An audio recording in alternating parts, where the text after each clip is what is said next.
The Alchemist of Ash Part 1. The impossible room. The rain didn't just fall on Port Sterling, it laid siege. It was a vertical ocean.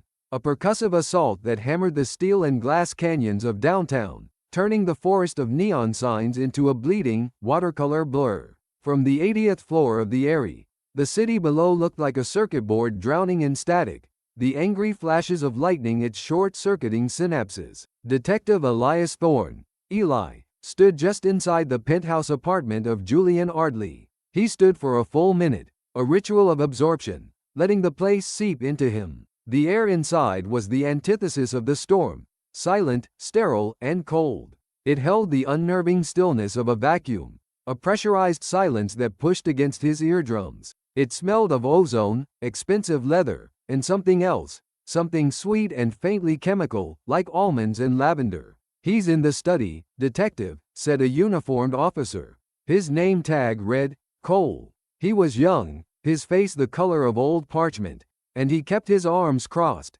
as if to ward off the chill of the apartment. "I've been on the force 3 years. Seen, things. This is not right. It's like a museum." "A museum?" Eli asked, his voice a low rumble. "Yeah, like, he's part of the exhibit. You'll see." Cole swallowed, his gaze fixed on the hallway. "The CSU guys are already baffled. Their gear is acting weird. The building's internal AI is fighting them on every scan. They said the door was impossible." Eli nodded, his trench coat, which smelled of wet wool and old paper, dripping a small puddle onto the polished obsidian marble. He was a man in his late 40s, with a face that looked like it had been carved from driftwood and left in the rain. His eyes, the color of the Port Sterling harbor on a winter morning, had seen too much to ever look surprised, but they never stopped looking. He pulled a small, worn leather notebook and a mechanical pencil from his coat pocket.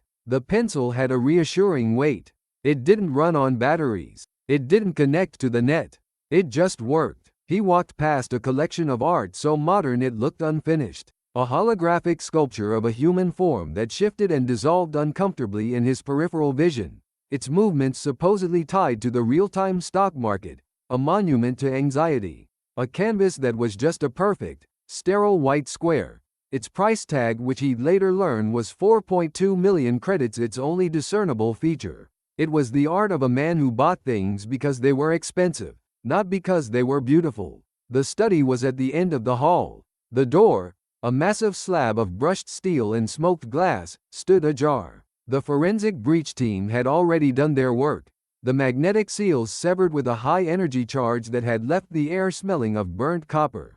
Eli pushed the heavy door open. It moved with a silent, hydraulic smoothness. He entered. The study was a glass box, a cage of transparency. Its 3 outer walls were floor-to-ceiling structural glass, offering a 270-degree view of the tempest. The lightning flashes were so close they illuminated the room in stark, epileptic bursts, momentarily overpowering the soft, ambient light from fixtures hidden in the ceiling. The wind howled outside, a sound that was felt more than heard, a low-frequency vibration that hummed in his bones. Julian Ardley, tech billionaire and digital phantom, was slumped sideways in a high-backed leather chair. He was 52, but his face was a waxy, pale 70. His eyes were wide open, fixed in a stare of profound, articulate terror. He was looking at a 3D chess set on the table beside him. His right hand was frozen, hovering over a holographic white knight, his fingers slightly curled, as if in the middle of a move he would never complete. Eli's new partner, Detective Kira Vallo, was already there. She was the anti-Eli in every conceivable way, all sharp angles, restless energy, and electric blue streaked hair. Her face was illuminated by the glow of her tablet, her fingers flying across its surface as she cross-referenced data streams. She was the digital present to his analog past. "Evening, Eli," she said, not looking up. Her voice was a crisp contralto. "Meet Julian Ardley. Net worth, $94 billion. Last time he was seen alive? 48 hours ago, by his private chef, who was then dismissed for the weekend. Last time he badged into this room? 26 hours ago. He's been here ever since." Eli ignored the data recitation and began his ritual. He opened the notebook. He sketched the room, the body in the chair, the angle of the head, the position of the hand, the 3D chess set. His pencil documented the scene with a fidelity that cameras often missed, the feeling of the room, the spatial relationships, the cold arrogance of the architecture. Door? He asked, his pencil moving in smooth, certain lines. Bolted. From the inside, Ballo said, swiping a new screen onto her tablet. This entire penthouse isn't a home, it's a vault. The Eyrie is the most secure residential building in Port Sterling. Ardley's unit has its own dedicated server, voice-activated biometric seals on every entrance. The study door itself is a half-ton of reinforced steel and ballistic glass. According to the server, it hasn't been opened in 26 hours and 14 minutes. Until we breached it, anyway. Windows? Eli asked, moving to the glass. He pressed his hand against it. It was cold and utterly immobile. Sealed. Structural glass. You'd need a shaped charge to crack them. And as you can see, we're 80 stories up in the middle of a hurricane. No human entry or exit. Period. So, Eli murmured, sketching the position of Ardley's hand. A perfect locked room. A perfect, empty locked room. Ballo corrected. No weapon. No sign of struggle. No entry. No exit. Forensics are already pulling their hair out. The man just stopped. Eli leaned closer to the body. He ignored the CSU text dusting for prints they wouldn't find. He sniffed, a habit that always made Ballo wince. There it was again. That sweet, chemical smell. Almonds. He traced it. It was coming from a bespoke, chrome atomizer on the desk, which was gently hissing a fine, almost invisible mist into the air. What's that? Ballo swiped. Custom atmospheric diffuser. Ardley was a notorious obsessive, germaphobe, control freak. He had his own signature scent, pumped into his environment. Air was triple filtered. According to his records, the scent is a mix of lavender, sandalwood, and bergamot. Smells like almonds to me, Eli said. He pointed his pencil at Ardley's face. The terror in the eyes. No petechial hemorrhaging. No cyanosis around the lips. Doesn't look like asphyxiation. No ligature marks. No obvious puncture wounds. Maybe he just dropped dead, Ballo offered, though her tone suggested she didn't believe it. Heart attack. Stroke. The man lived on protein paste in spite. His medical AI flagged his cortisol levels as chronically hazardous for the last 6 months. Maybe. Eli sketched the atomizer. But people who die of heart attacks don't usually look surprised. He pointed his pencil at Ardley's wide, terrified eyes. He saw it coming. He was afraid. Eli crouched, his eyes scanning the deep pile carpet. Nothing. Not a footprint, not a scuff. He looked at the desk, the atomizer, the active 3D chess game. A glass of water, untouched, sweating condensation. A sealed bottle of custom synthesized vitamins. Get forensics to bag the atomizer and everything in it. I want a full breakdown of the liquid. I want that chess set swabbed, every single piece, digital and physical. And get me the building's HVAC and security logs for the last 72 hours. All of it, not just for this unit, for the whole building. On it, Ballo said. I've already put in the request. The building's AI is slow to cooperate. Ardley's privacy protocols are fighting me. It's like a digital fortress. I'll need a warrant from a judge to crack the core server. Then get it, Eli said, flipping his notebook shut. Get a warrant. A big one. Get me the building's blueprints and the full source code for its environmental systems. Source code? Eli, that's, get it, he repeated. If this man was murdered, the ghost in the machine didn't do it. The ghost is the machine. As he walked out, the sight of the locked room, the tech-heavy silence, the impossible death, all of it coalesced into a single, cold point of dread in his stomach. It wasn't just a case. It was an echo. Part 2.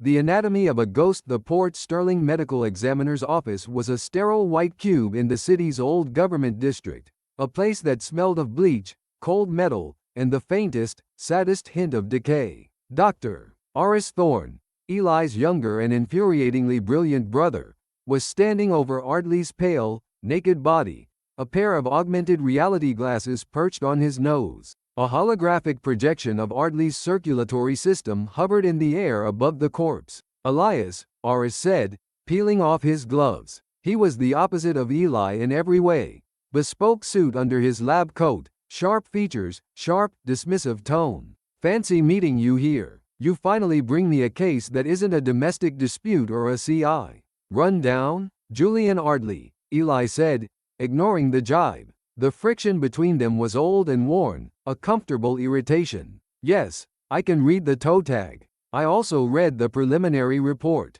Locked room. No visible cause. Very dramatic. You must be in heaven. He gestured at the body. The man's insides were a mess. Liver of a 60-year-old. Heart of a 70-year-old. I'm surprised he made it to 52. My system flags a 78% probability of natural cardiac arrest. Cut the crap, Aris. Was it a heart attack? Aris sighed, running a hand through his perfect, dark hair. No, his heart was shot, but it's not what killed him. There's no infarct, no major thrombosis, no cerebral hemorrhage, no aneurysm. He tapped his AR glasses. I've run every standard internal scan. The man is, for all intents and purposes, perfectly dead. Vitals just stopped. Aris, I'm telling you, Eli, there's no clear cause of death. It's like someone reached in and just unplugged his nervous system. 1 second, he was alive. The next, he was not. It was instantaneous. No struggle, no involuntary convulsions, just an off switch. It's clean, disturbingly clean. The room smelled of almonds, Eli said quietly. Aris froze. His usual smugness evaporated, replaced by sharp, clinical focus. Almonds, you know what that means. Cyanide, Aris said. But it makes no sense. I ran the test. Negative. There are no corresponding signs. No cherry red lividity. His stomach contents are clean. If it was an inhaled cyanide gas, the room would have reeked of it. A small atomizer wouldn't be enough to deliver a lethal dose in a room that size, not that fast. And his lungs show no sign of chemical irritation. So, what am I looking at? Aris looked back at the body, his brow furrowed. I don't know. Not yet. The standard tox screen is running, but it's come up with nothing. Just background noise. I'll have to run the full mass spectrometry. It'll take time. Days, maybe. This guy's blood is full of custom-made vitamin supplements and nootropics. It's like trying to find a needle in a stack of more exotic needles. I need it faster, Aris. Faster? Eli, this is high-level spectrometry, not a damn strip test. I'm running compounds that aren't even in the public database. It takes 48 hours to run the full sequence. You'll get it when it's done. You find anything, Eli said, you call me. Not the chief. Me. Always a pleasure, big brother, Aris muttered, turning back to his instruments. And Eli? Eli paused at the door.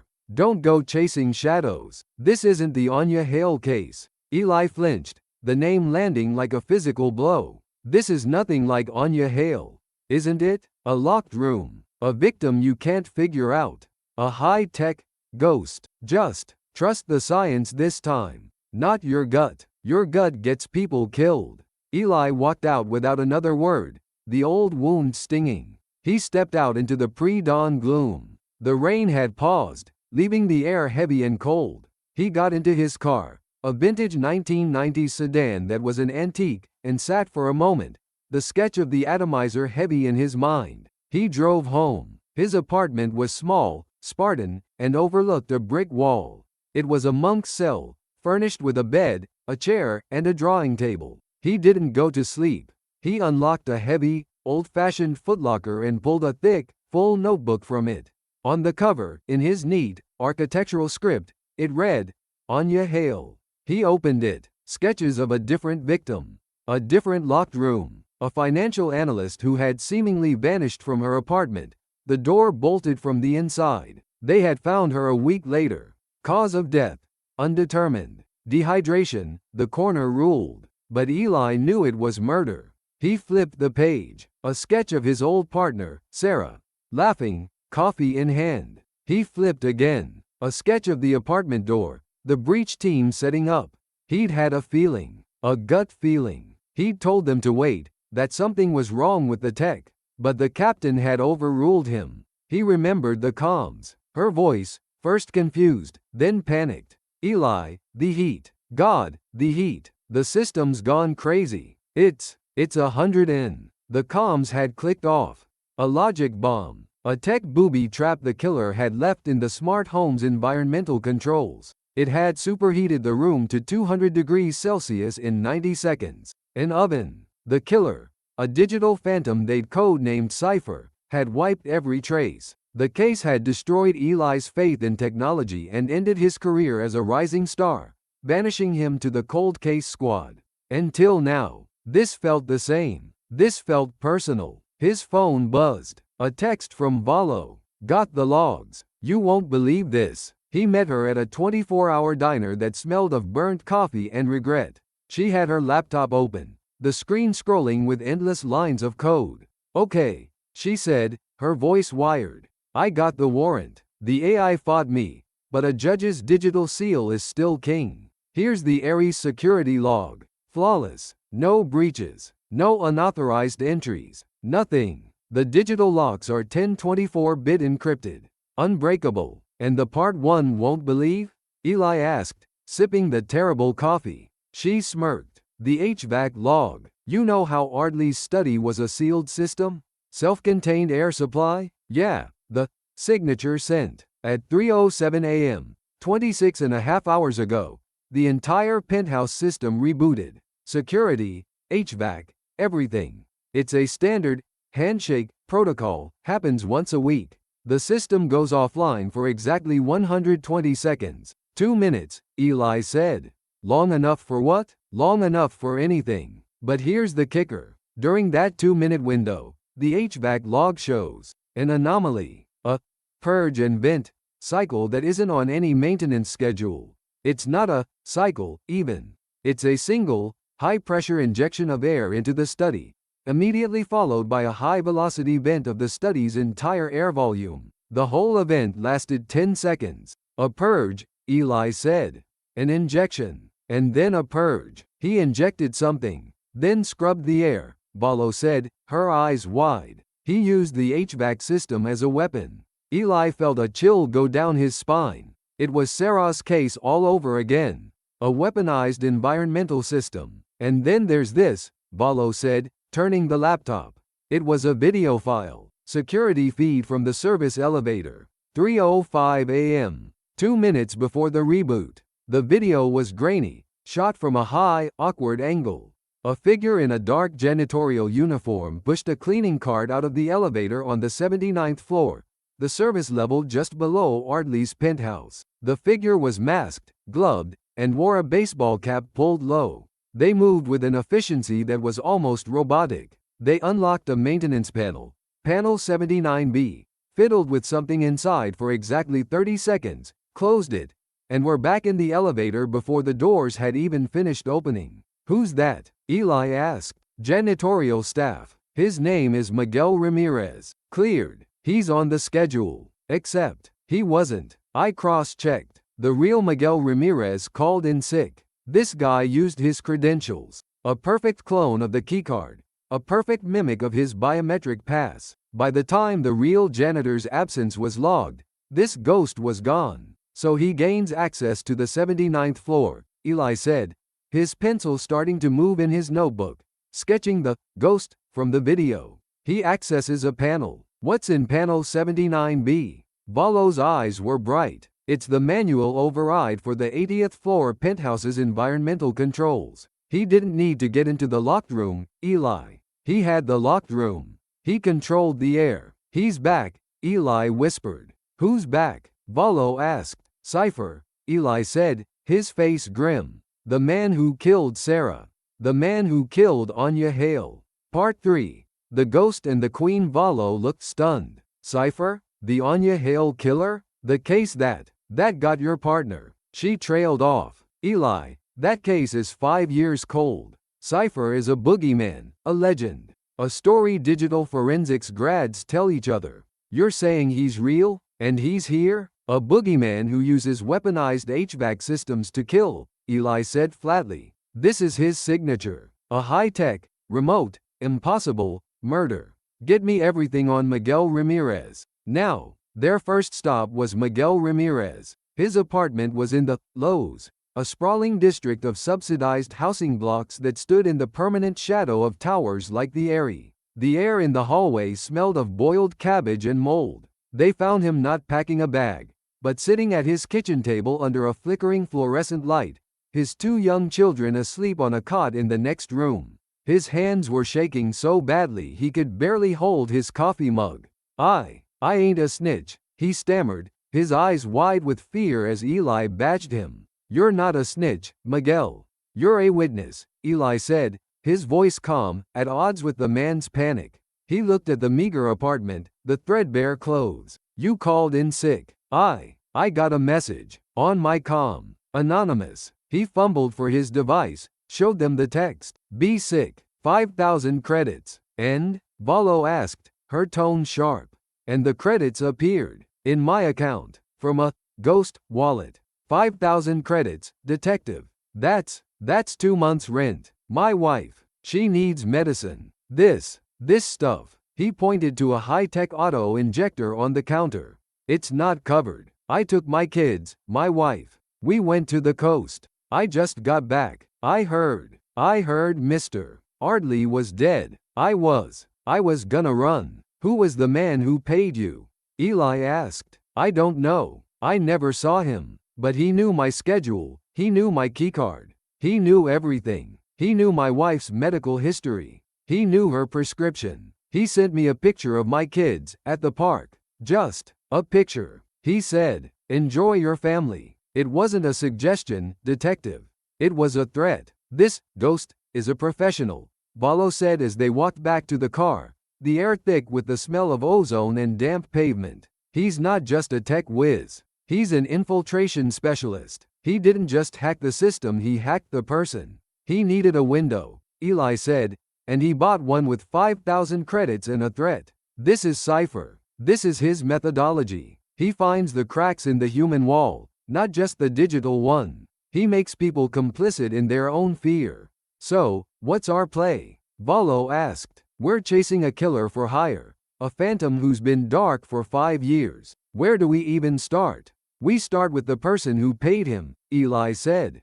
"If Cypher's the how, we need to find the why. And the why always comes down to love, revenge, or money. In Ardley's world, it's just money." Their next stop was back at the Eyrie, this time, to interview the COO of Ardley's company, Etheria. Her name was Serena Vane. Her office was a room as cold and gray as the penthouse, but where Ardley's was a fortress against the world, Vane's was a weapon aimed at it. A single, massive window overlooked the financial district, a view of her domain. "Detective Thorne. Detective Valo," she said, her voice like ice cubes rattling in a glass. She was a woman in her late 40s, with a severe haircut and a predatory smile. She did not stand. A man in a razor-sharp suit stood behind her, holding a tablet. "Her lawyer. This is a terrible tragedy. Julian was a visionary. He was murdered, Ms. Vane," Eli said, observing her. She didn't flinch. Not a flicker. "That's a strong accusation. Do you have proof?" "From what I'm told, his heart simply gave out. He was a recluse. His health was fragile." "Where were you 48 hours ago?" "Between 3 a.m. and 4 a.m., Valo asked, her tablet already recording. "I was at my home. Asleep. My security system can verify I never left." "That's funny," Valo said, her voice acquiring a dangerous, silky edge. "Your home server logs, which I acquired under judicial warrant, show a high-volume data burst from your home network to Etheria's central mainframe. It started at 3:08 a.m., exactly 1 minute after Ardley's HVAC system was purged. You were awake, Ms. Vane. And you were busy. What were you scrubbing?" Serena Vane's smile didn't waver, but her eyes hardened. Her lawyer stepped forward. "Detective, my client was engaging in standard crisis management protocols. She was protecting company assets." "Protecting company assets?" Valo pressed. "Or destroying evidence? Evidence that you'd hired a professional to create a convenient vacancy at the top of the company? This company was my life's work, Vane said, leaning forward. Julian provided the vision. Yes, but I built the empire. His absence merely simplifies the chain of command. That's not motive. That's just Tuesday. Now, unless you have a warrant for my arrest, I have a multi-billion-dollar company to run. And you, Detective Vallo, are dangerously close to a slander lawsuit. As they left, Vallo was fuming. She's lying. She's hiding something big. I agree, Eli said. But she's not our killer. She's a predator, not an alchemist. She was just cleaning house, protecting the stock price. She's a red herring. How can you be so sure? Eli, she has motive. She has means. She has the ice in her veins to hire someone like Cypher. The ghost janitor. He was precise, surgical. He was in and out in 2 minutes. Vane. She's messy. She was scrubbing data after the fact, in a panic. 2 different people, 2 different motives. But if it is Cypher, Vallo said, her voice lowering. He doesn't have a motive, Eli. He's a ghost. He's a killer for hire. If Vane wanted Ardley dead, she'd hire someone, Eli finished. But she wouldn't hire Cypher. Cypher is an artist. He has a flair. This is too poetic for Vane. She'd have just used a car bomb or a simple poison. This is something else. This is a statement. No, Vane is a distraction. We look for the person who didn't just hate Ardley. We look for the person who wanted him to die in a way that meant something. Poetry, Vallo said, her voice laced with skepticism. We're hunting a poet? In a city of 12 million. How do we find a poet who hates Julian Ardley? We find the person whose life he destroyed like a work of art, Eli said. We look for the poet. Part 4. The Sins of the Father. Their next stop was Dr. Cassian Fields. His university office was the opposite of Vane's, a chaotic, cluttered mess of books, old computer parts, scorched circuit boards, and half-eaten meals. It smelled of stale coffee, dust, and ozone. Fields himself looked like a man who had been struck by lightning and survived. Wild gray hair, the haunted eyes of a zealot, clothes he'd clearly been wearing for days. Dead? Fields roared when they told him. He let out a barking, joyless laugh that echoed in the cramped room. Dead. Good. Good. I hope it was slow. I hope he suffered. He stole my life. He. Where were you 2 nights ago, Dr. Fields? Vallo asked, unfazed by the outburst. Here. Right here. He yelled, gesturing at a cot in the corner. Working. Always working. Trying to rebuild what that thief stole from me. He took my patents, my life's work, my company. He even took my son. Eli paused, his pencil hovering over the page. Your son? Fields's face crumpled. The rage evaporated in an instant, leaving a hollow, grieving shell. Thomas. My boy. He was brilliant. A chemist, an artist, a pragmatist, not a dreamer like me. He saw what Ardley did to me. He watched it break me. He couldn't take it. He changed his name, vanished. Haven't seen him in 10 years. The old man sank into his chair, his hands trembling. I was so proud. And Ardley took my company, the one I built for Thomas. He bankrupted me. He called me a failed academic in the press. And Thomas, he looked at me with such disappointment. He said I was all talk, all dreams. He said I was just ash. The word hung in the air. Dr. Fields, Eli said gently. Your background is in computer science. What about chemistry? I dabbled. We all dabbled. We were building a new world. We were poets, artists, engineers. Ardley, he was just a salesman. He sold my dreams. What about binary compounds? Fields stared at him. The grief vanished, replaced by a sudden, sharp fear. Binary. What? Where did you hear that term? That's, get out of my office. You're wasting my time. He's dead, and I'm glad. That's all you need to know. He practically shoved them out of the room, slamming the door behind them. Vallo shook her head. He's too loud,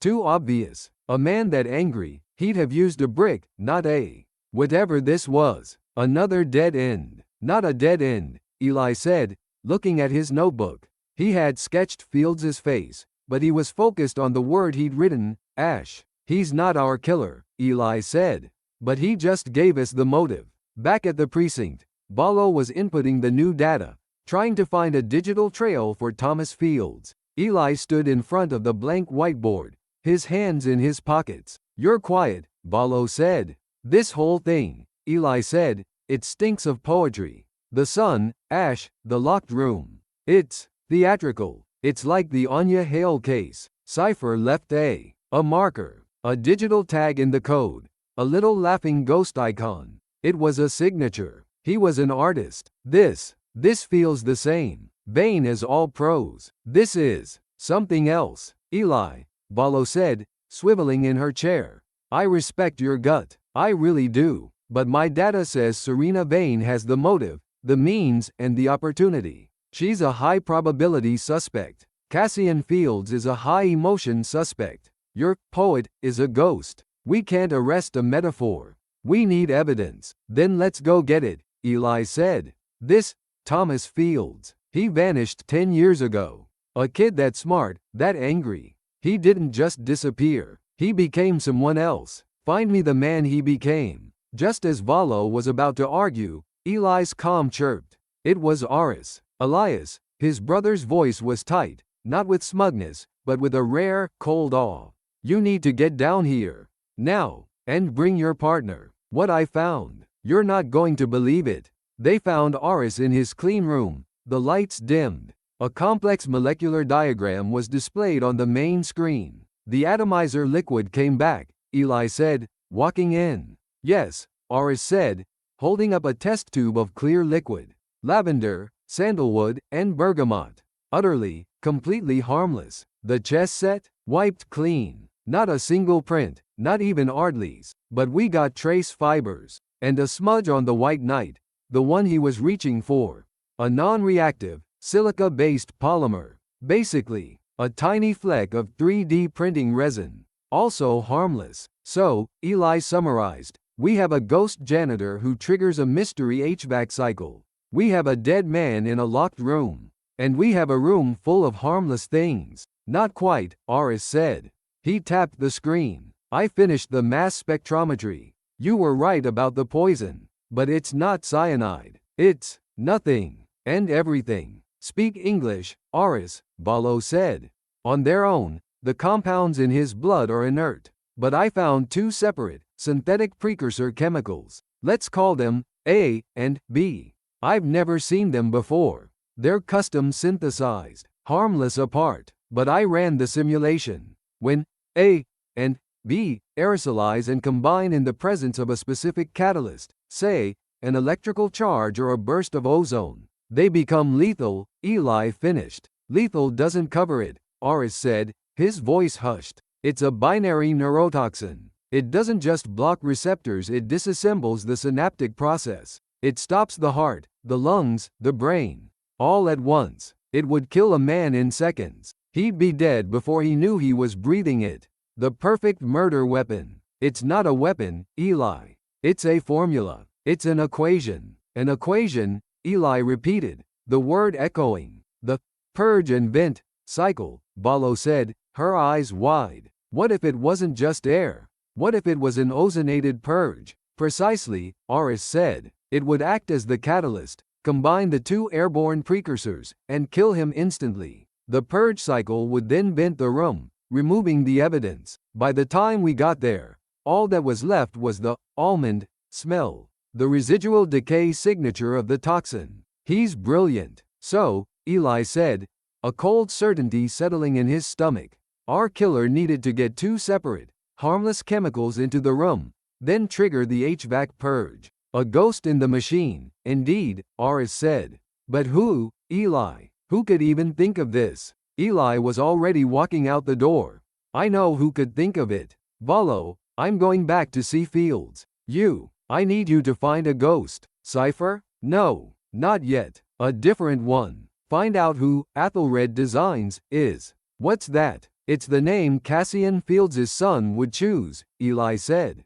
Athelred. It means noble counsel. But the more famous one was Athelred, the unready. Unrod. It's an old English pun. It means ill-counseled, Or, noble counsel, no counsel. It's the kind of academic, tragic joke a classicist chemist would make. You got that from one conversation? He's a man grieving his failure, Ballo. And his son is an alchemist who wants to turn his father's ash into justice. Go, find him. Part 5. Echoes of Cipher. While Eli drove back to the university, Ballo dived into the net. She was a digital native, a keyboard prodigy. But this was different. Eli's mention of Cipher had unnerved her. She wasn't just a cop, she was an ex-hacker. Ballo wasn't her original handle, but she'd run in the same dark web circles years ago, before she'd flipped and joined the academy. She knew that Cipher wasn't just a boogeyman. He was the original boogeyman, the one who'd never been caught, the one who'd supposedly retired. She started her search for Athelred Designs. It didn't exist in any standard business database. She pushed deeper, into the shadow ledgers of high-end architects, into encrypted forums for bespoke fabricators. Nothing. It was a true ghost. She hit a wall. A clean, perfect, data-less wall. The name was a void. Damn it, she muttered. This wasn't a normal search. This was a Cipher-level search. The creator of this company was either a digital ghost or was being protected by one. She looked at Eli's empty desk. His fixation on Cipher. What if he was right? What if this whole thing, the alchemist and the ghost, were connected? She made a decision. She encrypted her terminal, routed her connection through 3 illegal proxies, and sent a message to a ghost of her own. The message was simple. Shadow. I need a word. It's about an old story. The Hail, Boogeyman. She went back to work, a cold knot in her stomach. Half an hour later, a reply. The Narrows. 1 hour. Bring cash, not plastic. And come alone, Vixen. Ballo flinched. Vixen. No one had called her that in 8 years. This was real. She grabbed her coat. Eli, she said into her comm. I'm running a deep data trace. Going dark for a bit. Don't wait up. Ballo, no. Eli's voice came back, sharp. Don't go off book. Not with this. That's how Sarah. I'm not Sarah. Eli. She cut him off, her voice harder than she intended. And you hired me for my skill set. Let me use it. She cut the connection. The Narrows was a part of the Lows that didn't even pretend to be habitable. It was a canyon of old, rain-slicked concrete and flickering holographic ads, the air thick with the smell of synthetic noodles, damp, and something acrid, like burning plastic. She kept her hand on her sidearm, her senses on high alert. This was her old world, and she hated that it still felt familiar. Shadow was a data broker, a digital dragon who sat on a hoard of the city's secrets. She found him in the back of a smoky, subterranean bar lit only by the glow of old arcade machines. He was an it, not a he or she, a gaunt figure in a heavy environmental suit, their face obscured by a reflective, polarized visor. Vixen, the voice was a synthesized rasp. You got old. You got legit. Shadow, Ballo said, dropping a stack of credit chits on the table. I need info. The Hail Boogeyman. Cipher. You're digging in a grave, cop. A deep one. Is he back? Back? Shadow's laugh was like static. Cipher never left. He just diversified. He's not a killer, Vixen. He's a consultant, an impossible job specialist. You need a building security overridden for 10 seconds? You need a person's digital life erased? You need an untraceable, tech-based accident. You send crypto to a dead drop wallet, and you pray he takes the job. So he is for hire, Ballo said. For a price. But he's selective. He's an artist. He likes a challenge. He likes poetry. Poetry, Ballo whispered, the word echoing Eli. Okay, I'm looking for another ghost. An artisan. A fabricator. Goes by Athelred Designs. Shadow's helmeted head tilted. Athelred. Athelred. Ah, the pun. Ill-counseled. Yes, I know the name. A new player. A brilliant player. A true artist. Specializes in chemical and engineering. Impossibilities. Athelred built a reputation from nothing in 2 years. Does work only for the top 0.1%. Rumor is, Athelred got a consult from Cipher 6 months ago. Ballo's blood ran cold. A consult? They're working together? No, Shadow rasped, sweeping the credits into a pouch. Cypher doesn't work with people. He enables them. For a price. Athelred wanted an untraceable window into the most secure building in the city. Cypher gave it to him. He sold him the key. The Miguel Ramirez exploit. The HVAC override. A pre-packaged infiltration kit. All Athelred had to do was show up and plug in a drive. So Athelred is the killer, Ballo breathed. Cypher was just the subcontractor. Yes, but be careful, Vixen. Shadow leaned in, his visor reflecting her own pale face. Cypher guarantees his work. That means he also guarantees his anonymity. If you get too close to his client, you get too close to him. And he doesn't like loose ends. He'll burn the whole board to protect his name. He did it 5 years ago. He'll do it again. Ballo understood. Cypher hadn't just killed Anya Hale. He'd also set the trap that killed Sarah, to cover his tracks. Where is he? Ballo asked. Athelred. The Crucible, Shadow said. The old industrial district. He bought a warehouse. Paid in crypto. He's a true believer. An alchemist. He's dangerous, Vixen. Not like Cypher, who is empty. This one is full of rage. Part 6. The alchemist's equation. Ballo got back to the car, her hands shaking. She called Eli. Eli, you were right. It's him. It's Cypher. But he's not the primary. He was hired. Hired by who? Athelred designed. He's real. And he's the one who wanted Ardley dead. Cypher just sold him the how. She explained what Shadow had told her. An alchemist and a ghost, Eli said, his voice grim. A partnership. Ballo, where did you? Don't ask. I got a location. The Crucible. The old industrial district. I'm on my way, Eli said.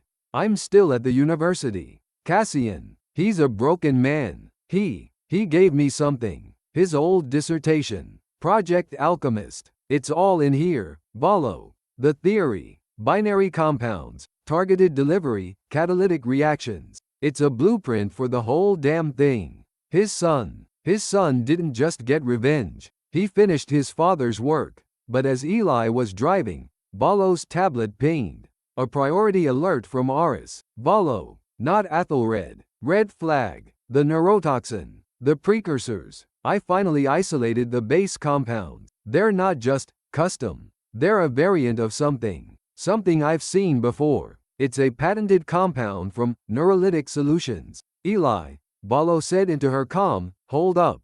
Aris has something. Neurolytic Solutions. What is that? Neurolytic, Eli said, pulling a U-turn. That's the medical firm Ardley was trying to buy. The hostile takeover. Serena Vane. She was scrubbing data, Ballo said. But what if, Eli?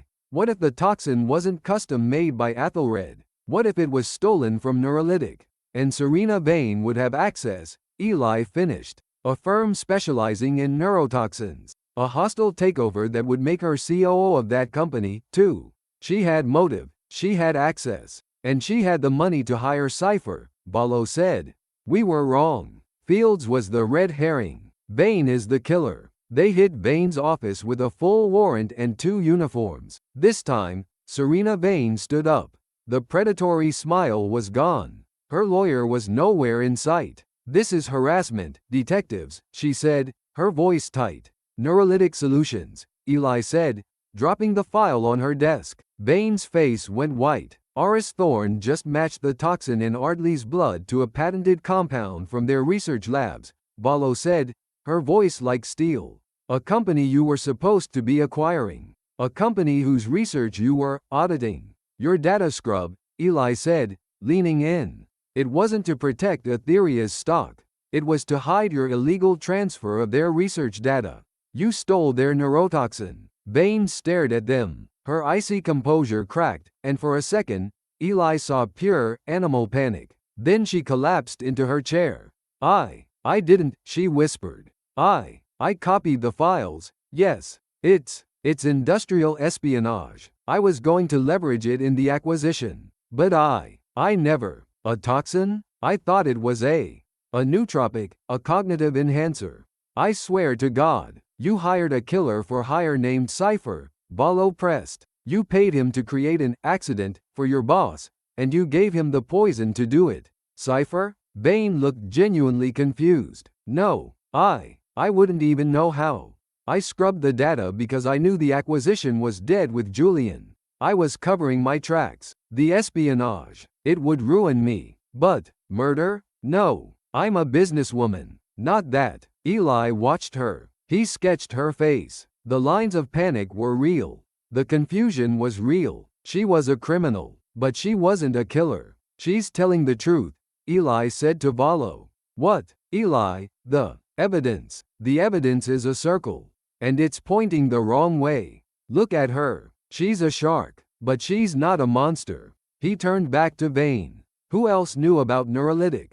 Who else knew about that specific compound? No one. Just me, Julian, and the fabricator. What fabricator? Eli asked, his voice deathly quiet. Julian. He was paranoid. He was having all his supplements, his air, custom made. He had an artisan, a chemist, running all the new neurolytic compounds through some purity filter. He was testing them on himself. He made me send the research files to who? Valo demanded. Athelred Designs, Bain whispered. Eli and Valo stared at each other. It wasn't a red herring, Eli said. It was a loop. He played us, Valo said. He played Vane. He used her industrial espionage to get his hands on the perfect precursor, all under the legal cover of being Ardley's purity consultant. He knew we'd follow the poison to her. He framed her, and he framed his father. He's been one step ahead of us this whole time. He's not just an alchemist, Eli said, already moving. He's a grandmaster. Get your tactical team. Now, Part 7. The Crucible. Athelred Designs was in The Crucible, a forgotten maze of old brick warehouses and abandoned forges. The rain had started again, and the air smelled of hot metal, rain, and ozone. A deliberate parallel. Valo's tactical team took the perimeter, their helmet-mounted lights cutting through the gloom. Eli and Valo went in the front. The door, a slab of raw steel, was unlocked. The workshop was one vast, clean room. It was part laboratory, part art studio. 3D printers hummed. Robotic arms polished obsidian like sculptures. In the center of the room, a man was standing at a workbench, observing a holographic model of a complex molecule.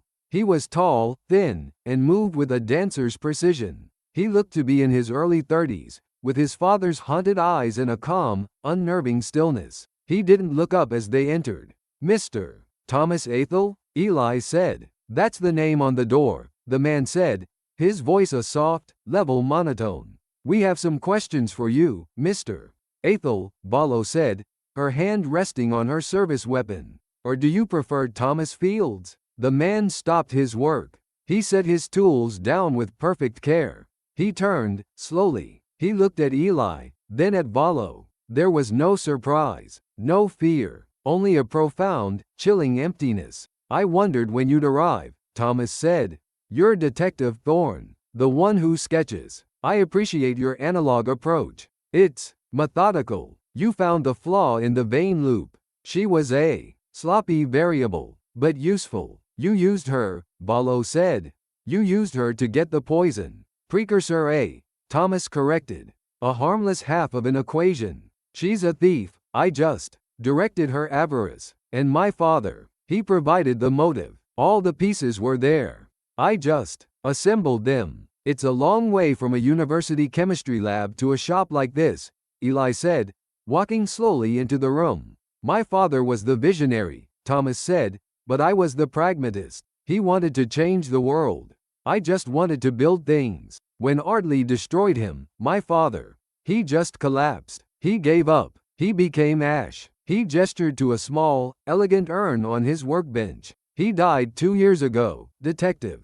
Of a broken heart. I decided I would become the alchemist. I would turn his ash into justice. By murdering Julian Ardley, Valo stated. Murder is such a chaotic word, detective. I don't do chaos. I do equations. Julian Ardley was an unbalanced variable. He took a life, my father's life, his soul. He created a debt. I simply balanced the equation. 10 years, Eli said. You spent 10 years planning this, changing your name, building a reputation as the one artisan Ardley had to have.